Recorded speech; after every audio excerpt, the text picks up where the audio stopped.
2025년 가을 연합집회에 오신 여러분을 주님의 이름으로 환영하고 축복합니다. 이 시간 하나님을 예배하는 우리 여러분에게 하나님의 은혜와 평강이 넘치기를 소원합니다. 오늘 말씀은 이제 그리스도인의 자유에 관한 것입니다. 여러분은 이 자유가 뭐라고 생각하십니까? 이 자유. 제가 이제 네이버 사전 찾아보니까 이 자유의 사전적 의미가 뭐냐? 외부적인 구속이나 무엇에 얽매이지 않고 자기 마음대로 할 수 있는 상태. 그것이 자유라는 거예요. 그러니까 내가 뭘 하고 싶으면 하고, 하기 싫으면 안 하고, 이걸 하고 싶으면 이걸 하고, 저걸 하면 저걸 하고 싶으면 저걸 하고. 그러니까 뭐에 이렇게 얽매이지 않고 내가 자기 마음대로 무엇인가를 할 수 있는 상태를 이제 우리가 자유다 이렇게 이제 말하는 거죠. 그리고 이 자유가 없는 사람들을 이제 우리는 종이라고 부릅니다. 노예라고도 하지요. 그러니까 주인의 명령에 따라 움직이는 사람들. 그러니까 이걸 하라 그러면 이걸 하고, 저걸 하라 그러면 저걸 하고, 이걸 할지 저걸 할지 말지를 이제 주인이 결정해 주면 주인의 명령에 따라 이제 움직이는 사람들을 우리는 종이다, 노예다, 이렇게 이야기를 하지요. 그럼 여러분은 자유인인가요? 아니면 종인가요? 예수님께서는 이제 죄를 범하는 자마다 이제 죄의 종이라 말씀하셨는데, 그러면 이 죄는 또 무엇일까요? 여러분은 무엇이 죄라고 생각하십니까? 세상 사람들은 이제 죄를 이제 법을 어기면 이제 죄라고 하지요. 어떤 뭐 윤리나 도덕적인 죄도 있지만 결국은 우리가 어떤 법을 어기게 되면 이제 범죄자다, 이제 범죄하게 되었다. 법을 어기면 죄라고 해요. 마찬가지로 우리 기독교에서도 무엇이 죄냐? 하나님의 계명을 거역하고 그의 명령을 따르지 않는 것을 우리는 이제 죄다 이렇게 이야기해요. 그러니까 하나님의 명령을 따르지 않는 거, 하나님께 불순종하는 거. 그러니까 하나님께 불순종하고 내 마음대로 하는 거. 그게 뭐다? 죄다.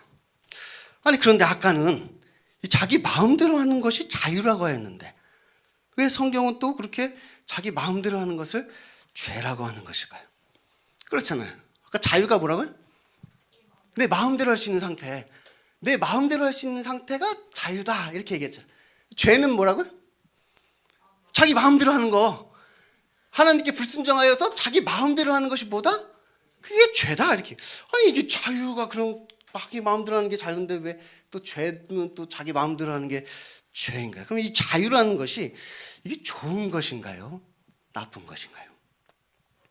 여러분은 자유인인가요? 아니면 종인가요? 이 세상 사람들이 말하는 자유랑 그리스도인의 자유는 좀 다릅니다. 그래서 오늘은 그것이 어떻게 다른가에 대해서 함께 말씀을 나눠보고자 합니다.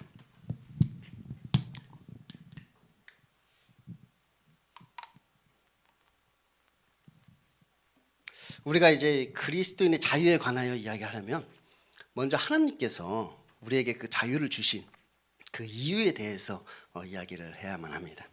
하나님께서 우리에게 자유를 주신 그 이유가 무엇인가? 이 자유 하나님이 주신 거잖아요. 그럼 하나님께서 우리에게 이 자유를 주신 이유가 그럼 도대체 무엇인가? 사실 이 자유라는 것은 하나님께 불순종할 수 있는 가능성을 말하는 것입니다. 자유라는 건. 그러니까 자유가 있다는 것은 뭐냐? 결국은 하나님께 불순종할 수 있다는 거예요. 자유가 없다는 것은 하나님께 불순종할 수 없는 것이고, 자유가 있다는 건 뭐냐?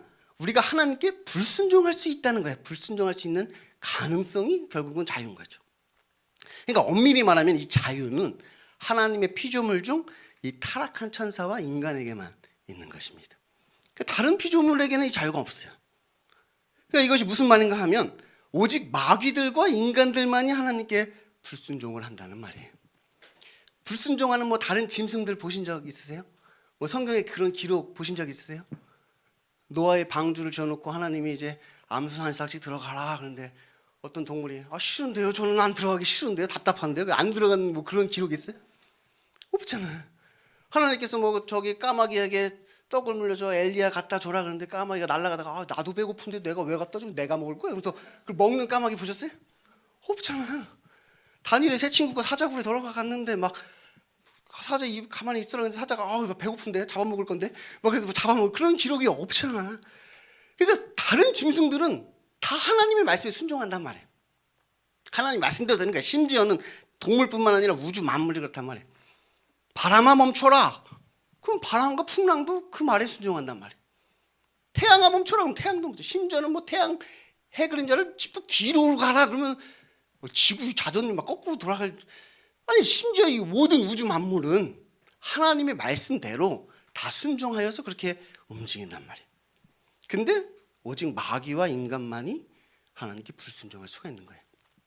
그럼 왜 하나님께서는 이 마귀와 우리 인간에게만 이러한 자유를 주신 것일까요? 인간이 어떤 로봇을 만든다고 한번 해보세요. 요즘 뭐 AI, 뭐 인공지능 로봇을 우리가 만든다고 하면 우리 인간은 그 로봇에게 자유를 줄까요? 안 줄까요? 우리 인간이 AI 로봇을 만드면 그 로봇한테 자유를 주나요? 안 줄 거야. 우리는 분명히 프로그래밍 할 거야. 뭐 제1원칙 그래서 뭐 절대 주인의 명령을 순종할 거야. 뭐 제2원칙 뭐 인간을 절대로 해칠 수 없다. 뭐 이런 뭐 그런 프로그래밍을 해 놓을 거 아니야. 절대 자유롭게 자기 마음대로 할 수 있도록 놔두지 않을 거야. 아니에요. 우리라면 우리가 로봇을 만든다면 그렇게 만들겠죠. 물론 뭐 영화나 이런 데 보면은 막 프로그램이 잘못되거나 막 스스로 막 인공지능 로봇이 막 해킹을 해가지고 막 스스로 자유를 얻어가지고 막 인간을 공격하고 막 인간과 싸우고 그런 영화가 뭐 있기도 하죠. 그럼 우리가 얻은 그 자유도 우리가 뭐 이렇게 해킹해서 그 자유를 얻어낸 건가요? 그건 아니잖아요. 하나님 우리에게 자유를 주신 거잖아요. 우리에게. 그럼 왜 주셨느냐? 그것은 그들을 통하여 하나님의 가장 큰 영광을 나타내 보이시기 위해서요. 찬양하는 일을 맡기시기 위해서. 앞에 이제 찬양 인도하시는 분이 말씀을 하셨지만 우리가 하나님을 찬양하기 위해서 우리에게 필요한 게 뭐냐? 자유라는 것이 필요해. 이 자유의지를 가지고 하나님을 찬양하고 하나님을 예배해야 그 찬양과 그 예배가 참된 찬양과 참된 예배가 되는 것이고 진정 하나님께서 영광 받으시는 찬양과 예배가 되는 거잖아요. 다시 말하면 하나님을 찬양하는데 꼭 필요한 것이 바로 이 자유라는 것입니다. 옛날에 휴게소 같은 데 가면 이렇게 막 박수 치는 원수인 같은 거 팔았어요. 그거 하나 사다가 우리 책상에 올려놓고 야 하루 종일 나를 찬양해라. 그러면 원수가 막 하루 종일 박수 쳐. 그럼 우리 그거 보면서 막 내가 찬양받고 예배받는 그런 뭐 느낌이 있으세요? 그 찬양은 기계일 뿐이잖아. 얘는 자유의지가 없어. 그냥 건전지 넣어주면 그냥 계속 그냥 박수 치는 거야. 이렇게 찬양하고. 근데 우리는 그것을 통해서 내가 찬양받지 않는단 말이에요.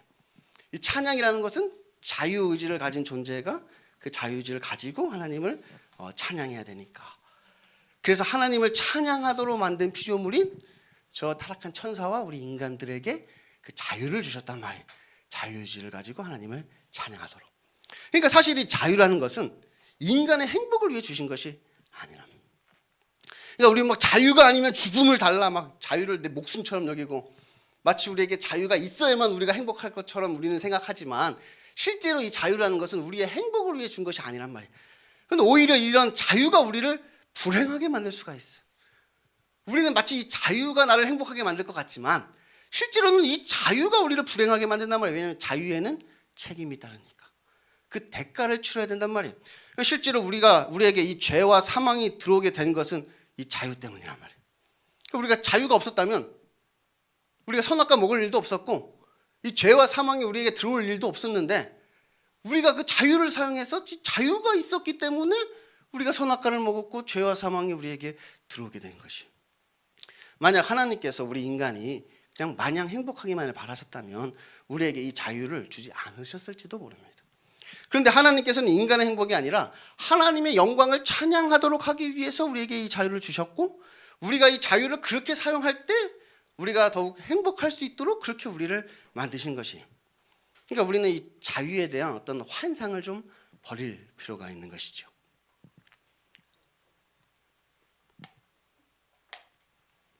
그러면 하나님의 영광을 찬양하기 위해 이 자유를 사용한다는 것은 또 무엇일까요?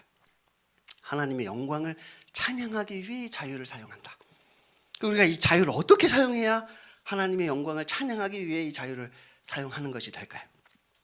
우리가 하나님을 찬양할 수도 있고 찬양하지 않을 수도 있는데 우리가 하나님을 찬양하기로 결정하는 것이 하나님의 영광을 찬양하기 위해 이 자유를 사용하는 것일까요?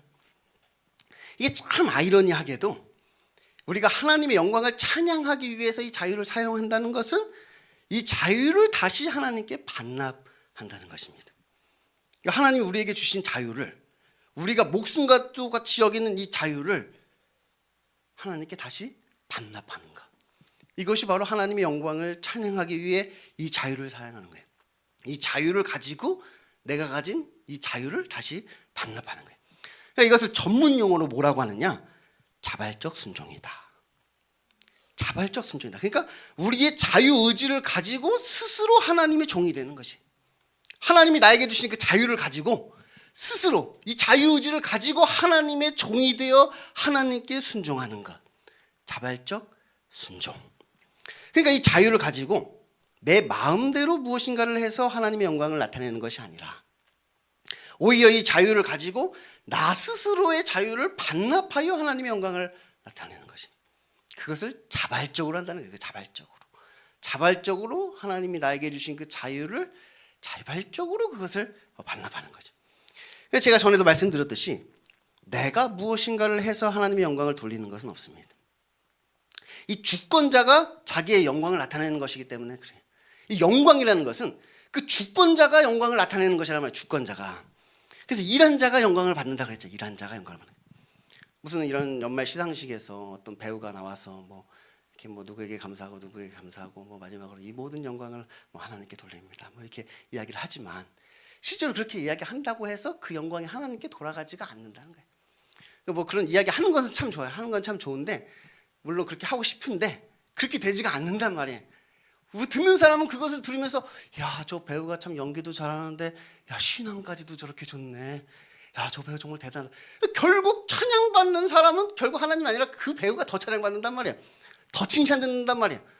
돌리고 싶은데 그 배우는 진심이었어. 가식이 아니라 진짜로 이 영광을 돌리고 싶은데 실제로는 그렇게 돌아가지가 않는단 말이에요.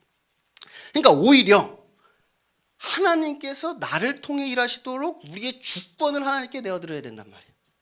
그러니까 내가 무엇을 하고 그 영광을 하나님께 돌립니다가 아니라 그 일 자체를 하나님이 나를 통해서 하시도록 하나님이 하신 것으로 만들어야 된단 말이에요. 그래서 우리는 스스로 종이 된단 말이에요. 우리는 무익한 종이라 다만 우리가 해야 할 일을 하였을 뿐이라. 그 주권자가 주인이 영광을 받는단 말이에요. 종이 한 일은 주인이 영광 받는 거예요. 주인이 주권자니까. 종은 주인이 그냥 시키는 대로 하는 거니까 그 일에 대한 영광은 그 주인이 받게 되는 것이죠. 그리고 이것을 강제적으로 하는 것이 아니라 자발적으로 했을 때 하나님의 가장 큰 영광이 드러나게 된다는 거예요. 막 억지로 시킨다 억지로 막 하는 게 아니라 그 일을 자발적으로 하는 거예요. 종이 되어서 하나님께 순종하여서 하는 그 일을 막 기쁨으로 자발적으로 할 때 하나님의 가장 큰 영광이 드러나게 되는 것이. 그런데 이것이 참 쉬운 일이 아닙니다. 왜냐하면 우리가 이 자유를 우리의 목숨과도 같이 여기고 있기 때문에. 우린 자유가 아니면 죽음을 달라 막 이렇게 외친단 말이에요. 그래서 우리는 이 자유에 대한 환상을 좀 깨야 돼요. 응? 이것을 우리가 버리기가 쉽지가 않아요. 특히 이제 미국이나 한국처럼 이 자유를 막 헌법이 보장하고 있을 때는 이 자유를 포기하는 일이 더 어렵단 말이에요. 게다가 우리 막 식민지 생활도 했었잖아요. 미국이나 한국은 이 자유를 잃은, 주권을 잃었던 어떤 식민지였단 말이에요. 식민지라기 때문에 이 주권을 잃었던 적이 있어. 그러니까 이 주권이 얼마나 소중한 것인지, 이 주권이 얼마나 귀한 것인지를 우리는 안단 말이에요. 게다가 우리 대한민국은 지금 위에 뭐 북한이 있잖아요. 북한은 공산주의잖아요. 공산주의는 우리가 자유가 없다고 얘기하고, 우리는 뭐야? 자유민주주의. 그들은 자유가 없지만 우리는 자유민주주의, 우리는 자유가 보장돼야 된단 말이에요. 그래서 우리가 조금이라도 우리가 막 자유를 제한하려고 그러면은 뭐, 아니 자유민주주의에서 이런 자유를 제한하려고 뭐 빨갱이냐고 막 이렇게 이야기한단 말이에요. 조금이라도 우리의 자유가 막 제한되려고 그러면 우리는 난리를 치는 거예요. 그래서 우리는 이 자유를 우리가 다시 한번 생각해 봐야 돼. 자유에 대한 그 환상을 우리가 좀 깰 필요가 있어요. 그리고 우리는 제가 지금부터 그 환상을 좀 깨드릴게요. 먼저 이 자유라는 것이 우리가 생각하는 것만큼 자유롭지가 않습니다. 그러니까 모든 자유라는 것은 한계가 있어요. 하나님 빼고. 하나님이 가지신 자유는 무한한 자유이지만 우리가 가지고 있는 이 자유라는 것은 사실 한계가 있단 말이에요. 그러니까 예를 들면 이제 물고기가, 우리는 이제 바닷속에 있으면 자유롭고 이렇게 뭐 어항 안에 있으면 자유가 없다고 생각을 합니다. 바닷속의 물고기는 아주 자유롭고 바닷속에 있는 고래는 막 자유롭게 헤엄치고 저 뭐 수족관 아쿠아리움에 있는 고래는 자유가 없다, 자유가 제한됐다, 이렇게 우리는 그렇게 생각한단 말이에요. 그런데 사실 그 공간의 크기만 다를 뿐 그 안에서 자유로운 건 뭐 다 똑같습니다. 그 공간의 크기만 다르단 말이에요. 어떻게 보면 바다라는 것도 하나의 그냥 큰 어항일 뿐이야. 그렇잖아요. 바다에 있든 아쿠아리움에 있든 그 안에서 자유롭게 돌아다니는 건 다 똑같고, 바다와 아쿠아리움 어항의 차이는 뭐냐? 크기의 차이만 있을 뿐이에요. 크기의 차이. 바다는 그냥 그 공간이 그냥 넓고 크다는 것 뿐이고, 아쿠아리움은 좀 좁다는 것 뿐이지 그 안에서 자유로운 거는 똑같단 말이에요. 근데 내가 그 밖으로 벗어나려고 하면 죽는 거야. 이 어항 밖으로 물고기가 나오면 죽는 것이고, 바닷속의 고래도 나는 그냥 육지로 가고 싶어 그래가지고 막 육지로 올라오면 막 죽은 고래들 많이 있잖아. 그 바다 그거 몰라 못 살아. 그 고래들도 결국 그 바다를 벗어나 육지로 올라오면 죽게 되는 거예요. 그러니까 그 공간이라는 것이 어떻게 보면 우리가 그 안에서 안전하게 살 수 있는 공간인 거예요. 그 공간이라는 게 우리가 그 안에서 안전하게 살 수 있는 공간이란 말이에요. 우리에게 자유가 있다고 하지만 우리가 법을 지켜야 된단 말이에요. 우리가 자유인이라고 막 법도 없이 자유로우면 안 되잖아요. 법이라는 게 안전 테두리란 말이에요. 이 법 안에서 자유로워야 되는 것이지 막 법까지 어기면서 막 자유로워서는 안 된단 말이에요. 그럼 우리가 위험해지는 거예요. 법 안에는 어떤 테두리 안에 있어야 되는 거예요. 그래서 제가 이제 이 이야기를 하면서 이제 우리 주일학교 친구들한테 우리가 그런 것이다. 봐라, 물고기가 어항 밖으로 나오면 죽는 것이다. 부모님이 아무리 너희들에게 잔소리를 쏟아내는 것처럼 보일지라도 너희가 그 안에 있을 때 안전하라고 그렇게 하는 것이지, 그렇다고 네가 막 자유를 찾아 그 안전 테두리를 자꾸 벗어나라고 하면 그러면 이제 너희들은 죽게 될 수도 있다. 제가 이제 그렇게 이야기하니까 우리 아이들이 뭐라고 하는지 아세요?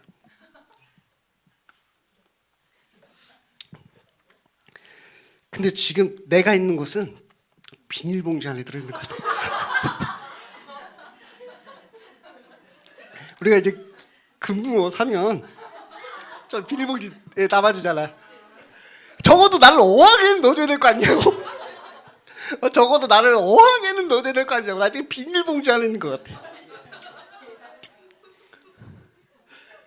그래도 그렇다고 그 비닐봉지 찢고 나오면 되냐? 그래도 그 비닐봉지를 찢고 나오면 죽는 거다. 어항에 넣어줄 때까지는 그래도 기다리고 있어야 되는 거다. 그러니까 우리가 자꾸 자유를 추구하는 것은 오히려 위험하다는 거예요. 그러니까 우리가 자꾸 자유를 추구한다는 것은 뭐냐? 자꾸 이 안전지대를 우리가 벗어나려고 하는 것이. 게다가 우리는 이미 더 이상 자유롭지가 않다는 사실입니다.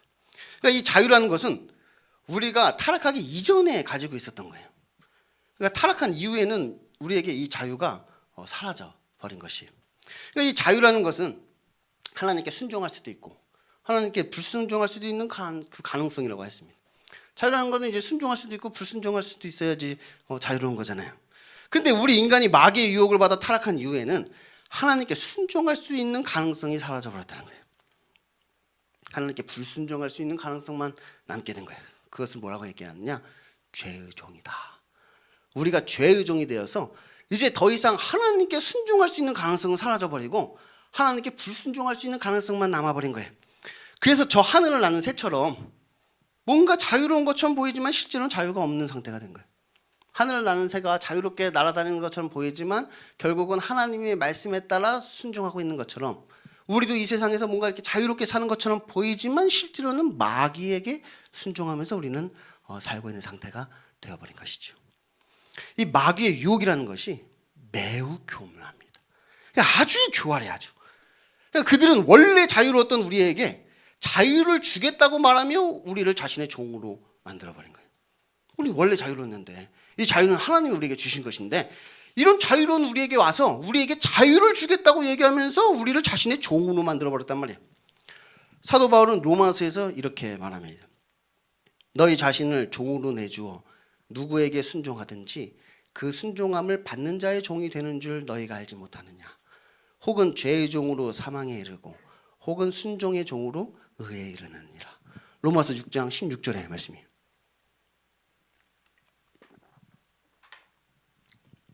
그러니까 우리가 누구에게 순종하든지 그 순종하는 자의 종이 되는 것이다. 그렇게 이제 사도 바울이 이제 이야기를 하고 있는 거예요. 그런데 마귀는 우리에게 뭐라고 유혹을 하느냐? 내가 너를 주인으로 만들어 줄게. 나에게 절을 하면 이제 네가 이 세상의 주인이 되는 거야. 그렇게 우리를 유혹한다는 거예요. 다시 말하면 너가 너의 인생의 주인이 되어 네 마음대로 자유롭게 살라고 지금 우리를 유혹한다는 이야기예요. 그것이 지금 세상의 메시지란 말이에요. 영화에서도 드라마에서도 심지어는 무슨 예능에 이르기까지 계속해서 우리에게 심어주는 그 메시지가 무엇이냐? 너가 너의 인생의 주인이 되어 네가 자유롭게 살아라. 아무도 너의 행복을 막을 수 없다. 그것이 계속해서 우리에게 심어주는 메시지란 말이야. 네 인생의 주인은 너야. 너 하고 싶은 대로 하는 거야. 자유롭게 살아.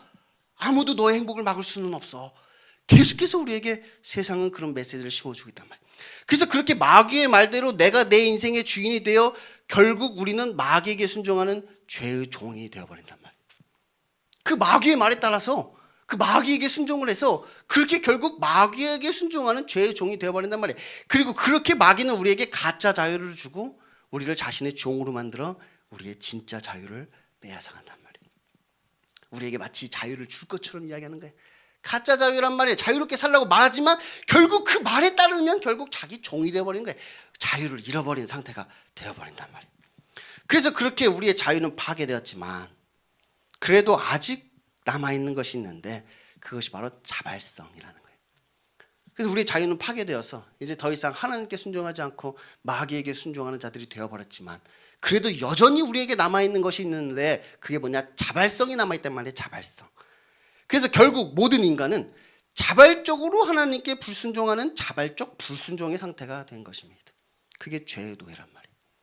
자발적 불순종의 상태. 그러니까 죄의 노예라고 해서 막 우리가 막 하나님을 따르고 싶은데 막 억지로 막 죄에 끌려서 억지로 그 죄를 짓는 게 아니란 말이에요. 나는 막 하나님을 따라서 이렇게 하고 살고 싶은데 막 억지로 막 저 마귀가 나를 막 끌고 가서 억지로 그 죄를 짓게 하는 게 아니라 자발적으로 한다. 자발적으로 우리에게 자발성이 남아있단 말이에요. 하나님께 불순종하는 일을 아주 자발적으로 한다면 자발적으로 기꺼이 즐거이 하나님께 불순종하는 상태가 우리는 되어버린 것이. 그러니까 우리는 결국 누군가의 종이 될 수밖에 없는 현실이란 말이에요. 우리가 주인이 될 수는 없는 거예요. 애초에 우리는 주인이 될 수가 없단 말이에요.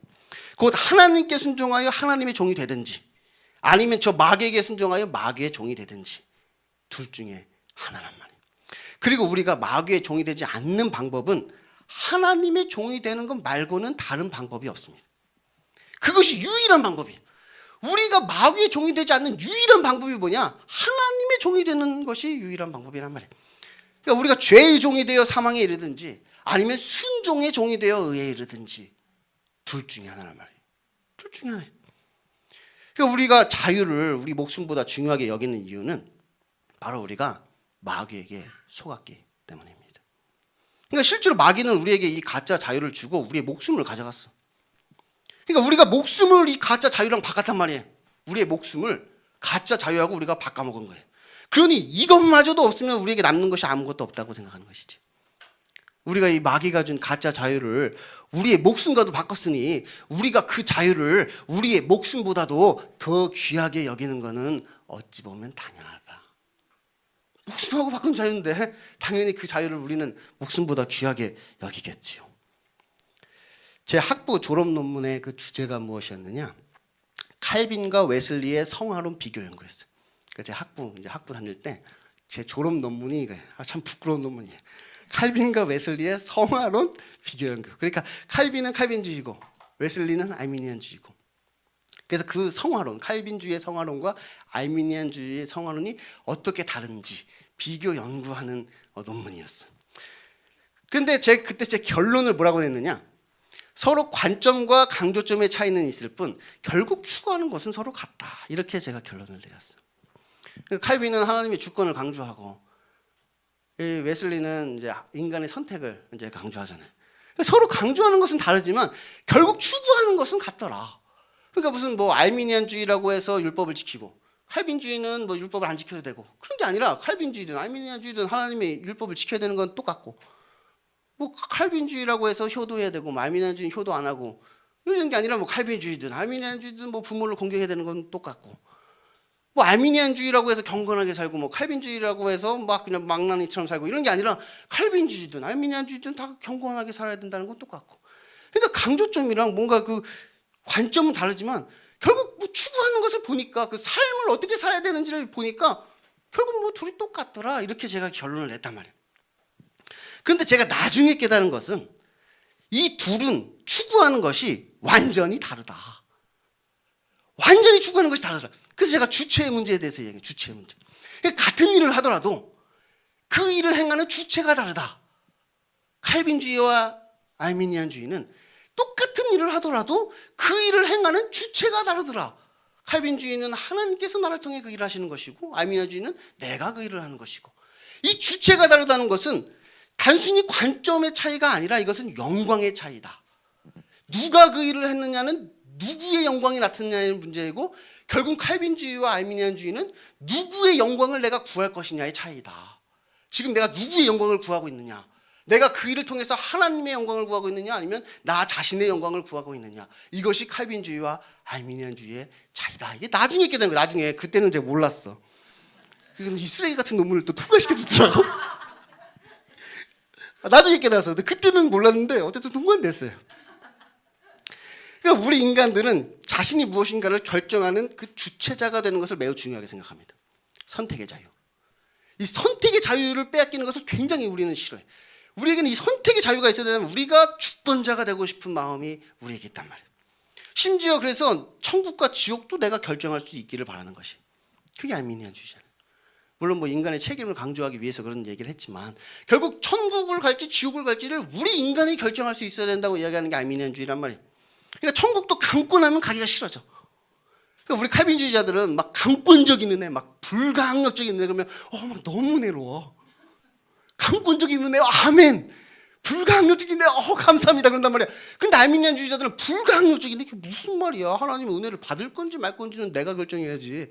그게 불가항력적이면 안 되지. 부당하지. 하나님의 은혜를 내가 받을 건지 말 건지의 최종 결정권은 나한테 있어야 되는 거 아니야? 이제 그렇게 생각한단 말이에요. 천국도 강권하면 가기 싫어.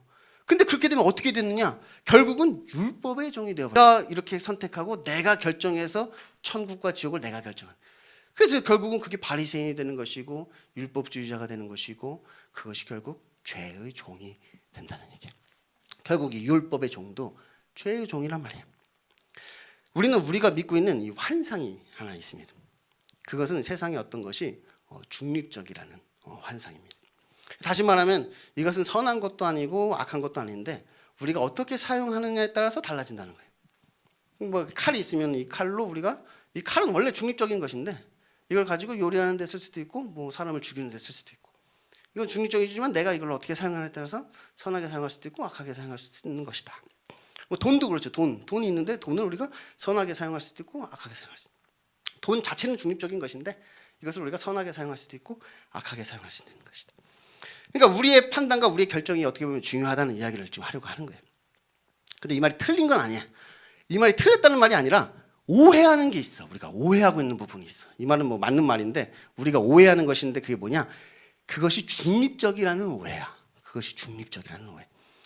그러니까 이 세상에는 사실은 중립적이라는 것은 없어요. 중립적인 게 없단 말이에요. 하나님이 지으신 모든 것은 선함에 감사함으로 받으면 버릴 것이 없나니. 그러니까 하나님이 창조하신 모든 것은 원래 선하단 말이에요. 선한 것. 그런데 우리가 그 선한 것을 악하게 사용하는 것이, 선한 것을 우리가 악하게 사용하는 것이지 중립적인 것을 그렇게 쓰는 게 아니란 말이에요. 그래서 그게 죄가 된다는 거예요. 죄가. 그것이 원래 중립적인 것이라면 그걸 그렇게 사용하는 게 왜 죄가 되냐 말이에요. 원래 이렇게 쓸 수도 있고 저렇게 쓸 수도 있는 것이라면 이것을 이렇게 쓰지 않고 저렇게 쓴다고 해서 그것이 죄가 될 이유가 뭐가 있냐 말이에요. 그렇잖아요. 원래 그렇게 쓸 수 있는 건데, 원래 그것을 이렇게 사용할 수도 있고 저렇게 사용할 수도 있는 건데 저렇게 사용하면 안 될 이유가 뭐가 있어요. 원래 중립적인 것이라면 그것이 죄라고 이야기할 수가 없는 거예요. 근데 목적이 정해져 있어. 목적이 정해져 있단 말이에요. 무엇이 선한 것인지가 정해져 있단 말이에요. 어떻게 써야 되는지가 정해져 있단 말이에요. 다시 말하면 우리가 무엇인가를 잘 선택해서 선해지는 것은 없다는 말이에요. 우리는 마치 그것이 중립적이어서 내가 이것을 어떻게 사용하느냐에 따라, 내가 어떻게 선택하느냐에 따라서 이게 선해질 수 있고 악해질 수 있는 것이라고 우리는 생각하는데, 실제로 내가 무엇을 선택해서 선해지는 것은 없단 말이에요.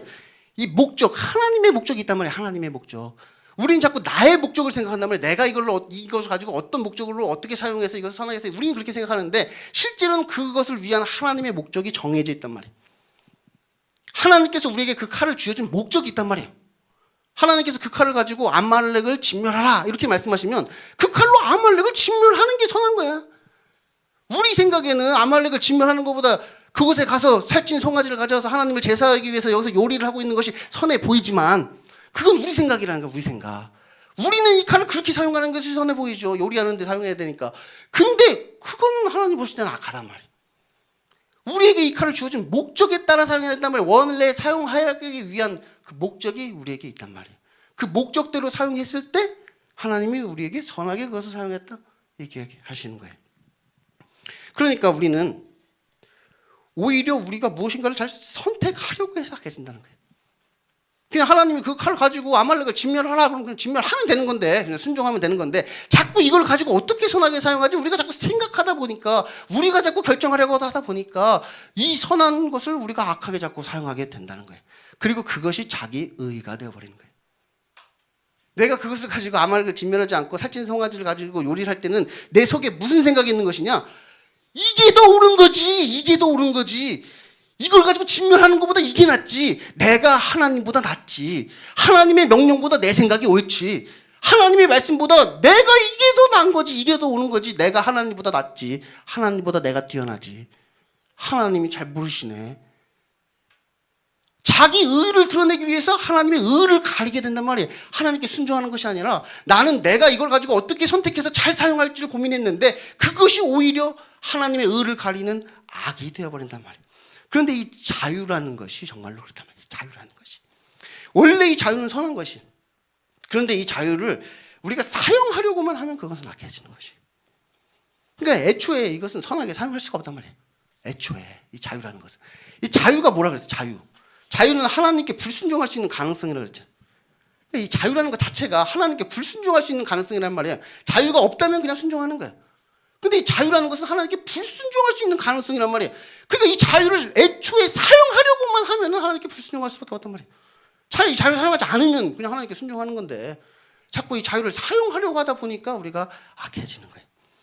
제가 앞에서 이 자유는 인간의 행복을 위한 것이 아니라 하나님의 영광을 위한 것이라고 했습니다. 우리에게 자유를 주신 그 이유와 목적이 분명하단 말이에요. 우리의 행복을 위해 주신 것이 아니라 이 자유는 하나님의 영광을 위해서 우리에게 주신 것이. 그리고 그것을 하나님의 영광을 위해 사용하는 유일한 방법은 이 자유를 포기하는 것이라고 했죠. 자발적으로. 이 자유를 가지고 하나님의 영광을 위해 사용할 수 있는 유일한 방법은 뭐냐? 자발적으로 이 자유를 가지고 이 자유를 포기하는 거예요. 나보다 하나님이 나으시니까. 나보다 하나님이 나으시니까. 나는 틀릴 수 있지만 하나님은 틀림이 없으시고, 나는 불의할 수 있지만 하나님은 의로우시고, 나의 생각과 나의 결정과 나의 판단은 악할 수 있지만 하나님은 늘 선하신 분이시니 하나님이 결정해 주세요. 하나님이 결정하시면 저는 그냥 거기에 순종하겠습니다. 내가 무엇을 결정하려고 하는 것이 아니라 하나님이 결정해 주시면 저는 그냥 그 하나님의 결정에 따를게요. 하나님이 의로우시니까, 하나님이 선하시니까, 하나님이 나보다 더 뛰어나시니까 그 결정에 나는 그냥 순종하겠습니다. 자발적으로. 우리는 자꾸 이 자유를 가지고 하나님의 영광을 나타내려고 합니다. 그러니까 내가 이 자유를 잘 사용해서 하나님의 영광을 나타내야지. 그렇게 생각한단 말이에요. 이 자유를 끝까지 포기하지 못한단 말이에요. 그런데 우리 인간이 선악과를 먹기로 결정한 후 우리의 선택은 항상 하나님께 불순종하는 선택뿐이라는 거예요. 우리가 선악과를 먹은 이후 우리의 선택은 항상 하나님께 불순종하는 선택이란 말이에요. 그러니까 이 자유를 빨리 포기하는 게 좋단 말이에요. 자유를 빨리 포기하는 게 좋아요. 아니 목사님, 그런데 오늘 말씀을 보면 예수님께서 우리를 자유롭게 해주겠다고 말씀하지 않으셨습니까? 그러니까 세상 사람들은 그렇다 쳐도 우리 믿는 자들은 그 하나님께 순종할 그 자유가 다시 회복된 것 아닙니까? 그리고 예수님께서 지금 우리에게 너희를 더 이상 종이 아니라 친구라 하겠다 이렇게 말씀하셨는데 왜 자꾸 목사님은 우리에게 스스로 종이 되라고 하십니까? 그러니까 오늘 말씀을 보면 예수님께서 자기를 믿은 유대인들에게 하신 말씀입니다. 그러므로 예수께서 자기를 믿은 유대인들에게 이르시되, 그러니까 지금 이 말씀을 저 불신자에게 지금 하고 있는 것이 아니라는 거예요. 그런데 지금 자기를 믿는 유대인들에게 하시는데 그들이 자꾸 자기를 믿는 사람들이 여전히 죄를 범하고 있다는 거예요. 자기를 믿는 사람들이 여전히 그 죄를 범하고 있어요. 진실로 진실로 너희에게 이르노니 죄를 범하는 자마다 죄의 종이라. 그러니까 예수님을 믿었지만 여전히 죄의 종노릇을 하고 있단 말이에요. 그것도 스스로 자유인이라 말하면서. 그러니까 내 스스로 자유인이라 말하면서 예수님을 믿는다 하면서 여전히 죄의 종노릇을 하고 있다는 거예요. 그래서 결국 우리의 힘으로는 이 죄에서 벗어나지 못하고 그 아들이 자유롭게 해 주어야만 너희가 참으로 자유롭게 될 수 있다는 말씀을 지금 하고 있는 거예요. 하나님이 예수님이 아무리 우리의 자유를 회복시켜 주신다 한들 우리가 그 자유를 사용해서 스스로 이 죄의 정에서 벗어날 수는 없다는 얘기예요. 그 아들이 우리를 자유롭게 해 주어야만 우리가 참으로 자유로울 수 있다는 이야기를 지금 하고 있는 것이.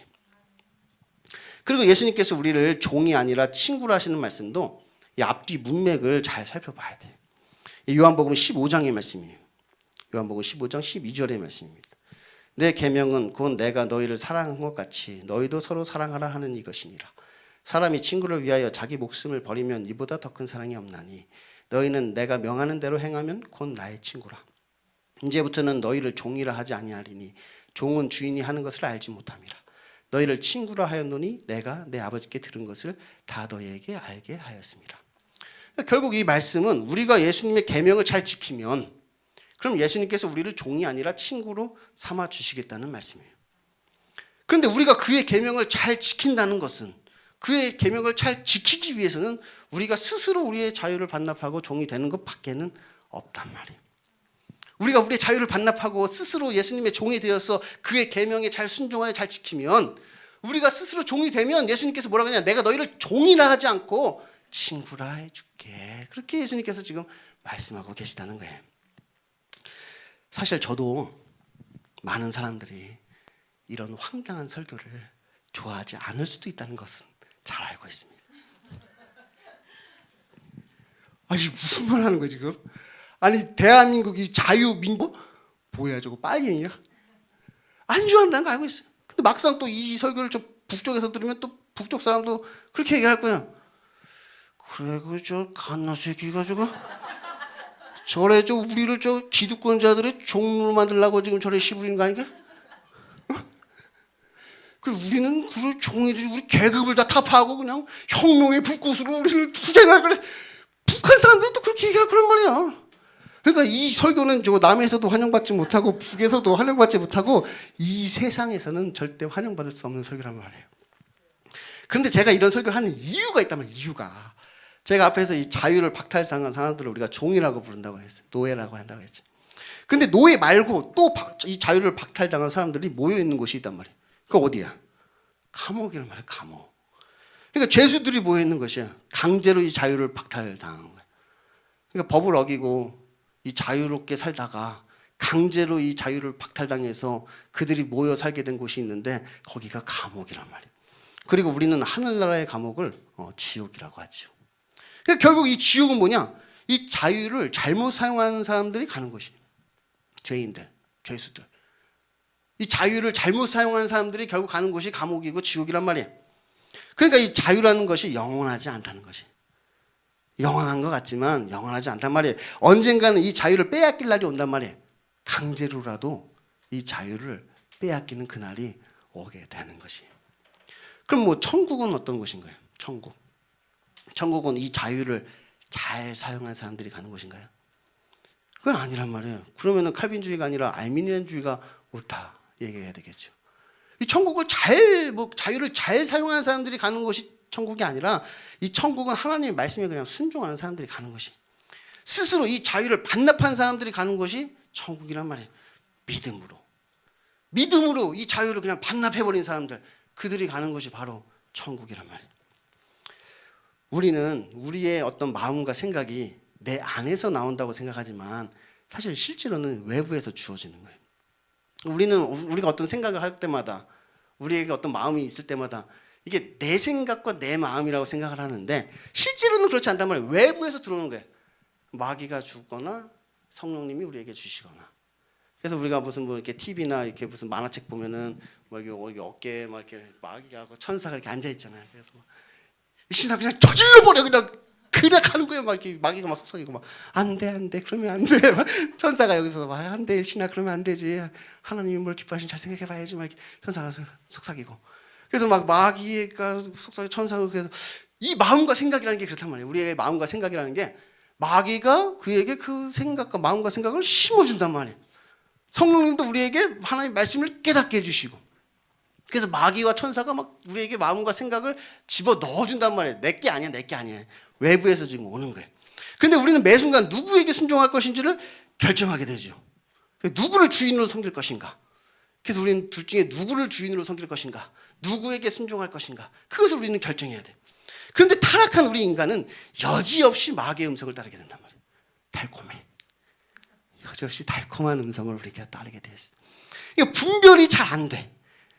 그러니까 우리가 뭐 TV나 만화를 보면 천사는 막 이렇게 하얘가지고 막 날개 달리고, 마귀는 무슨 뭐 시꺼먼 충치같이 생긴 게 막 삼시창 들고 있고, 그러니까 딱 보면 얘 천사 얘 마귀 분별이 쉽잖아. 근데 실제로 우리에게 이 속삭일 때는 이게 분별이 안 된단 말이에요. 실제로 이 마귀가 우리에게 속삭일 때는 마치 천사의 음성처럼 들린단 말이에요. 실제로 이게 지금 마귀가 우리에게 주는 마음과 생각인지 성령님이 나에게 주신 마음과 생각인지 이걸 분별해야 되는데 그 분별이 쉽지가 않아. 게다가 우리의 자유는 파괴됐어. 게다가 우리의 자유는 파괴되어서 하나님께 순종할 자유는 없고 하나님께 불순종할 자유만 남았단 말이에요. 그래서 결국 우리가 뭔가를 결정하면 하나님께 불순종하는 결정을 우리는 결국 하게 된단 말이에요. 그러니까 그냥 내가 무엇인가를 결정하려고 하는 것을 포기하는 것이 최선이에요. 이게 제가 내린 결론입니다. 쭉 연구를 하면서 결국 제가 내린 결론이 뭐냐, 그냥 내가 무엇인가를 결정하는 것을 포기하는 것이 최선이다. 그래서 제가 그리스도인의 삶을 이야기할 때 가장 많이 이야기하는 게 뭐냐, 능동적 수동의 삶을 사는 것이다. 다시 말하면 자발적 순종의 삶을 사는 것이다. 그래서 저는 자발적 결정장애예요. 자발적 결정장애. 뭘 결정하는 것을 극도로거려요. 그러니까 내가 뭔가를 결정하는 것을 포기해버리는 거야. 나보고 뭘 결정하라 그러면 안 돼 싫어. 뭘 결정하는 것 자체가 부담이야. 결정하는 순간 죄가 될 수가 있어. 그냥 내가 결정 안 하면 되는데 내가 자꾸 뭔가 결정하는 순간. 그래서 저는 담임 목회도 안 해. 담임 목사도 안 돼. 담임이 됐다는 건 자꾸 뭘 결정해야 된다는 얘기야. 결정해야 된다는 게. 그래서 담임도 안 돼. 그냥 담임 목사님이 이거 하라 그러면 이거 하고, 저거 하라 그러면 저거 하고, 오늘 설교하라 그러면 오늘 설교하고. 그리고 저는 그것을 믿음이다 이렇게 불러요.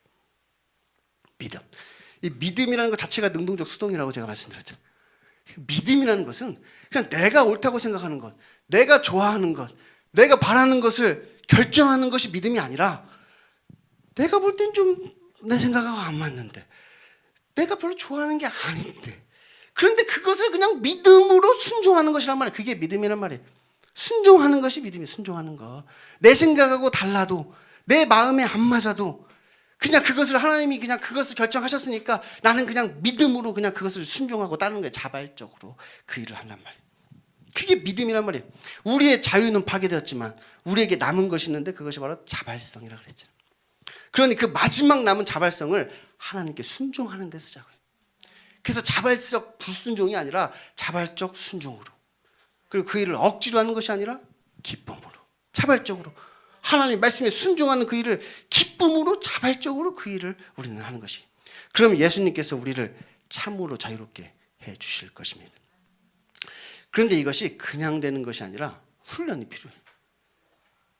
이거 그냥 되지 않습니다. 이거 엄청난 훈련이 필요합니다. 순종의 훈련을 우리가 받아야 돼. 우리는 이 자유에 쩌들어 있기 때문에 이 자유를 포기한다는 것은 엄청난 훈련이 우리에게 필요하단 말이에요. 비록 지금 우리가 있는 것이 막 비닐봉지한 것 같을지라도 그래도 우리는 순종하는 거예요. 내 마음에 안 들어도 막 비닐봉지 안에 있는 것 같아도 우리는 그 비닐봉지 막 뚫고 나오면 안 된단 말이에요. 마귀는 계속 막 너 자유로워라, 네가 네 인생의 주인이다, 막 너의 행복을 막을 수는 없어, 이 비닐봉지를 뜯고 나와. 병아리가 알을 떼고 나오듯 이 비닐봉지를 뜯고 나오는 거야. 막 계속 속삭이지만 그럼에도 불구하고 우리는 그 비닐봉지가 한 것 같은 곳에서 하나님의 말씀에 순종한단 말이에요. 그럼 언젠가는 하나님께서 우리를 또 저 넓은 바다로 보내주시는 날이 오지 않겠어요? 우리 청년들, 뭐 직장 생활하는 것도 힘들고 뭐 이렇게 학교 다니는 것도 힘든데 거기가 그냥 훈련장이라고 생각하세요. 훈련장이에요. 훈련장. 막 직장 상사 막 지랄 같은 직장 상사 훈련 받고 있는 거야. 그래서 내가 지금 훈련 받고, 제가 내 저 사람에게 순종하는 것은 그거 뭐 옳거나 뭐 맞거나 그게 뭐 인정해서가 아니라 그냥 내가 지금 순종의 훈련을 받고 있는 것이다. 하나님께서 그를 통하여서 지금 나를 훈련하고 계신 것이다. 나는 지금 이 순종의 훈련을 하는 거지. 이렇게 생각하면서 그냥 그 일을 하란 말이에요. 순종의 훈련이니까 훈련이 필요한 거예요. 우리 남편들 밥은 그냥 주는 대로 먹는 게 밥이야. 밥은 뭐 그냥 주는 대로 먹는 게, 식탁 위에 올려놓은 반찬이 이 세상이 망하고 남은 유일한 음식이다 이렇게 생각하고 먹는 거야. 뭘 다른 걸 생각할 필요가 없단 말이에요. 뭐 반찬 투정하다 지옥 갈 수도 있어. 그냥 주는 대로 그냥 먹는 거야. 그냥 훈련을 한다. 훈련. 나는 지금 내가 지금 자유를 누리고 있다고 생각하지만 사실은 그냥 방종을 일삼고 있는 것일 수도 있단 말이에요. 내가 지금 누리는 그 자유가 탕자의 자유일 수가 있다면 탕자의 자유. 탕자가 아버지의 재산을 받아서 아버지를 떠나 그 허황방탕한 생활을 하면서 내가 자유를 누리고 있다 그렇게 생각했단 말이에요. 내가 아버지를 떠나 막 내 마음대로 살리라 그러면서 막 아버지를 떠나서 자유롭게 살았어. 근데 그 자유의 결과가 뭐냐? 그 자유는 결국은 누군가의 종이 되어 돼지우리에서 돼지치며 쥐염 열매를 먹고자 하였을 때 얻지 못하는 게 그 자유였단 말이에요. 오히려 이 탕자가 내가 아버지께로 돌아가서 나를 품꾼 중 하나로 보소서 하리라 그랬을 때 참된 자유를 얻게 된단 말이에요. 내가 아버지에게로 돌아가리라. 아버지의 종들은 먹을 것이 풍족한데 난 여기서 이러고 있으니 내가 아버지에게 돌아가서 나를 아들이라 일컬음받는 것을 내가 감당하지 못하겠나이다. 하나님과 아버지께 죄를 지었사오니 나를 품꾼 중 하나로 보소서 하리라. 그때 아버지가 우리에게 달려나와서 우리에게 가락지를 끼우고 새 옷을 입히고 우리를 그의 아들로 자녀로 그렇게 맞아주시는 거예요. 여러분은 자유인인가요? 아니면 종인가요? 세상 사람들에게 자유는 그냥 내 마음대로 내가 하고 싶은 대로 하는 것이 자유이지만 우리 그리스도인들에게 자유는 자발적 순종입니다. 나를 품꾼 중 하나로 보소서. 당신이 나의 주님이십니다. 이러한 고백이 그리고 이러한 삶이 저와 여러분 가운데 있게 되기를 소원합니다. 기도하겠습니다.